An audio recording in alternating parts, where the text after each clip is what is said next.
How's everybody doing? Yeah. So I'm gonna be completely honest with you guys. I am really new at this, so bear with me. But I've been trying to study other comics to kind of get an idea. And Levi, you're all right. This is really trippy.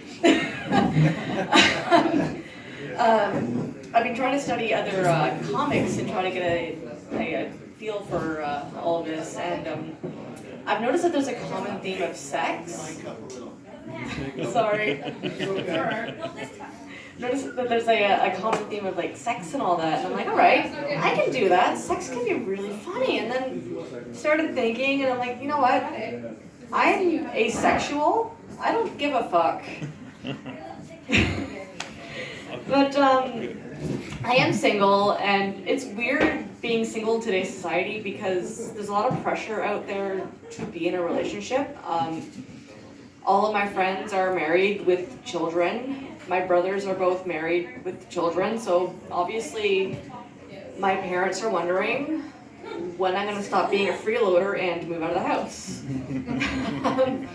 So I am on a couple dating websites. I'm on Tinder, for example, and from my understanding, you're supposed to be judging a person by their appearances. So you're kind of like, no, maybe, yes, like.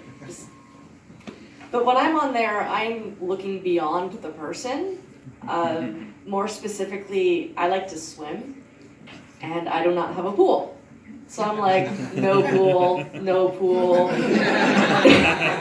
no pool. In ground, perfect. So like I'll match with this guy at the pool and be like, so is your pool heated? And I'd be like, no, but if you want to come over, we could always heat it up. I'm like, gross. And I'll continue my search, like, no pool, Levi man in a baby pool, in ground with a slide. Oh, perfect, this is the one, this is the guy. And he'll send that message like, so, is that your pool? And the guy's like, no, it's actually my mom's. Is your mom single? And then, like, surprisingly, the guy would just disappear. He wouldn't answer. I don't know. But I wouldn't have to go through all this trouble if my parents would just get a pool. I mean, the yard's big enough, and there's no joke. I just figured it'd be easier to ask them in front of all of you. You know, please. But there is actually somebody that has caught my attention, and you know, he's really nice, cute, super intelligent. And the best part is he's actually a triplet. So if it doesn't work out with him, I still get 2 more tries. if anybody here actually has a pool and wants to leave me their number, you'll find me at the bar after. Speaking of numbers, I had to call my bank the other day. I was in difficulties. And I guess I had dialed 1-800 instead of 1-888. Because I actually was greeted by a adult hotline, and instead of the usual "thank you for calling," sorry, thank you for calling. All of our agents are busy at the moment. Please stay on the line. There are 7,842 people ahead of you. I was actually greeted with this rather sensual, like, "Hey there." Actually, I'm not good at sensual, so just use your imagination. So like, hey there, to speak with one of our sexy, available men, press 1. To speak with one of our sexy, available women, press 2.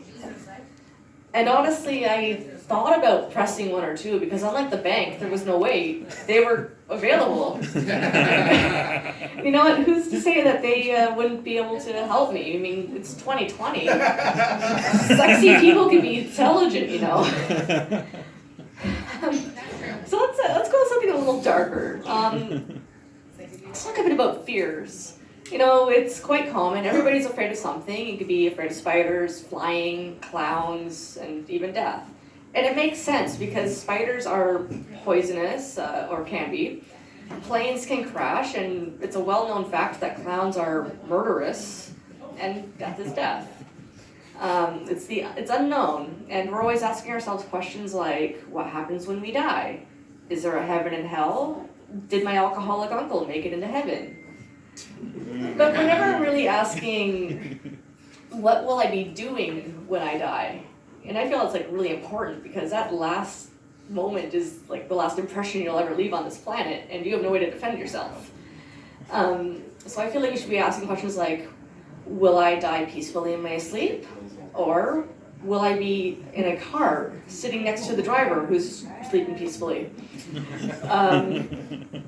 Will I be a hero and die saving an infant from a burning building, or maybe be that idiot who decided that eating a Tide Pod was a great idea?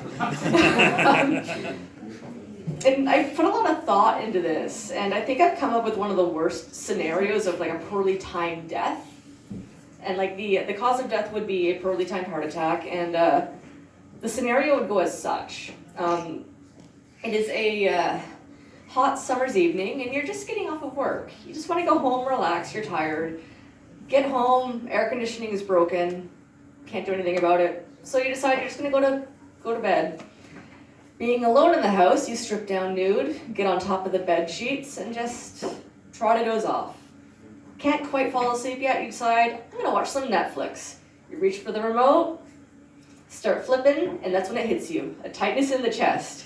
And in a slight panic, you accidentally make a selection, and as you start to draw your final breath, and everything around you goes black, the last thing you ever hear is, "My little pony, my little pony." Your nieces like to use your Netflix account, so there's a lot of child-friendly recommendation for shows and such. And, well, about 27 episodes in, your body is finally found. A grown-ass adult laying buck naked on top of some slightly damp bed sheets. And the coroner confirms that yes, it was a heart attack that killed you.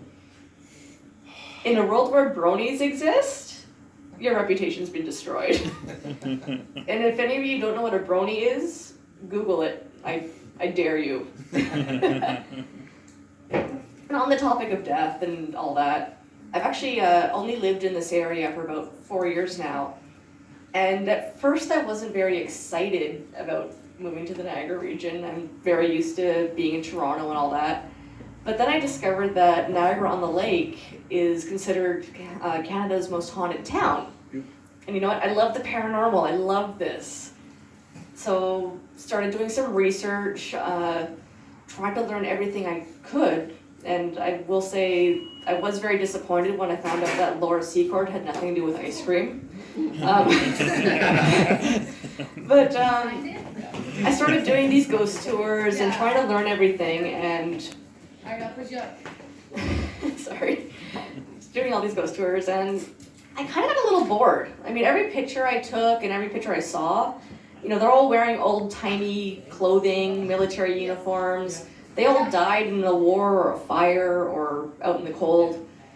I want to know when we're going to start seeing some modern-day ghosts. Like, when am I going to take a picture and in the picture is like a wannabe gangster ghost with his pants hanging off of his ass? Or, you know, I'll walk around and hear the stories about the local hipsters that like to haunt Starbucks. As a retail employee, I would honestly be more terrified hearing the stories about Karen, the I want to speak with your manager ghost who likes to torment retail employees. A lot more than Captain Swayze, who apparently haunts the Angel Inn women's washroom. And like finally, I want to go on a ghost tour and like have the guide tell me the story about Trisha, the vegan ghost, who likes to haunt local barbecues.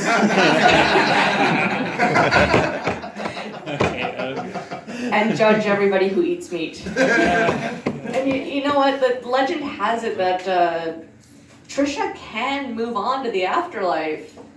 She just needs to learn that you can't always win friends with salad. Speaking of salads, I fucking hate them. Actually, I love salads. I'm just I'm trying to lose weight, so I've been eating a lot of them. And to help me on that journey, I do have a personal trainer, or as I like to call him, a rent-a-friend. Because he's great. He helps me. He's there for me. gives me great advice, will listen when I'm down, and is there to help me reach my goals. And in return, I tell him how much he sucks, how much I hate him. I curse, whine, bitch, complain, and just talk about how much eating healthy and exercise sucks. It's a pretty good relationship, you know. And he gets to pretend to like me for an hour, and I get to verbally abuse the guy. I also like to refer to him as a lazy prostitute. Mostly because he just stands there and watches while I do all of the hard work. And in the end, like, I'm walking away feeling gross, sweaty, tired, and in desperate need of a shower. And no matter how broke the guy makes me, I do keep going back to him. I have actually told that joke to him, and he does try to make me feel bad for making fun of him in front of people. But he seems to replace the word lazy with cheap. And honestly, if he was cheap, I'd be seeing him more than twice a week. So, anybody like Disney out here? Woo! Yeah. Kind of have to. Disney is taking over the world. They've bought out Marvel and Star Wars, I believe even Fox recently. And I feel like eventually they're going to have no choice but to take over the porn industry. I mean, where else are they going to go? And personally, I'm excited about that. Like, we have porn parodies, but we know Disney's going to give us, like, the quality. They're going to give us quality. Like, Best work ever. I mean, Snow White and the Seven Dwarfs pretty much, like, writes itself. And, like, just think about the new Toy Story, you know? You don't need to change the characters' names. You got Buzz and Woody already. And you will never look at your adult toys the same again after that one. And speaking of, like, remakes and all that, Disney seems to be on this whole live-action high. Like, they've given us Beauty and the Beast, Cinderella, Aladdin, and Lion King, which it pisses me off that they refer to Lion King as live, because there was nothing live about that movie. I've seen Lion King live. It's called Broadway. And honestly, if they wanted to do a live-action Lion King, they should have just gotten a crew out into, like, the African safari. And, like, I can just picture them being like, "Hey, Mike, I need another monkey over here. The lions keep eating Rafiki. Where the fuck is Bill? I sent to go wrangle some crocodiles an hour ago." Oh, wait, is that a shoe? Mike, you wanna be a cameraman? I honestly think that'd be more of an interesting film than what they released. Thankfully, when they did the live-action Lady and the Tramp, they did use real dogs. You know, they trained them and all that. They actually even used strays, which was great. And I hear on the list they're doing a Bambi. And I you know, just what we all need, a live-action remake of the animated film that tormented and traumatized so many children out there. Luckily, though, I do feel bad for, like, the deer that they decided to bring in as Bambi's mom, but at least you'll only be there for a couple shots.